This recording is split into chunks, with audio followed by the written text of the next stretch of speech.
எதிர்க்கட்சி நாடாளுமன்ற உறுப்பினர்களுக்கான மானிய ஒதுக்கீடு தொடர்பில் தம்முடன் கலந்து பேச மூவார் நாடாளுமன்ற உறுப்பினர் சைட் சாடிக் அப்துல் ரஹ்மானை தவிர்த்து வேறு யாரும் முன் வரவில்லை என இரண்டாவது துணை பிரதமர் டத்தோஸ்ரீ ஃபடிலா யூசுப் கூறினார். ஆனால் சைட் சாடிக் எதிர்க்கட்சியினரை முழுமையாக பிரதிநிதிக்கும் நபர் அல்ல. இதன் தொடர்பில் அரசாங்கம் தயார் செய்த புரிந்துணர்வு ஒப்பந்தத்தை எதிர்க்கட்சியினர் ஏற்றுக்கொள்ளவில்லை. அதே சமயம் அவர்கள் பேச்சுவார்த்தைக்கும் இணக்கம் தெரிவிக்கவில்லை.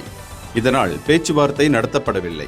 சைட் சாடிக் மட்டுமே தம்மை சந்தித்து சில பரிந்துரைகளை முன்வைத்தார் என இவ்விவகாரத்தின் அண்மைய நிலவரம் குறித்து எழுப்பப்பட்ட கேள்விக்கு அவர் இவ்வாறு பதிலளித்தார்.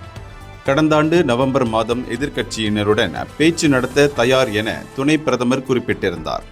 அதற்கு சைட் சாடிக் மட்டுமே பதிலளித்திருந்தார்.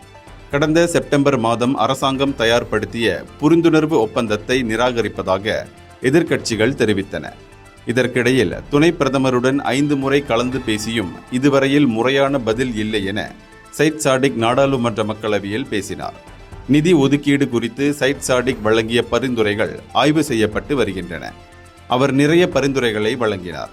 ஆனால் அவற்றை முறையாக ஆய்வு செய்து அதற்கு அரசாங்க கட்சிகளின் அனுமதியை பெற வேண்டியுள்ளது.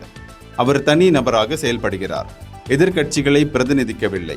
எனவே தாம் இன்னும் பேச்சுவார்த்தைக்கு தயார் நிலையில் இருப்பதாகவும் ஃபடிலா யூசுப் கூறினார்.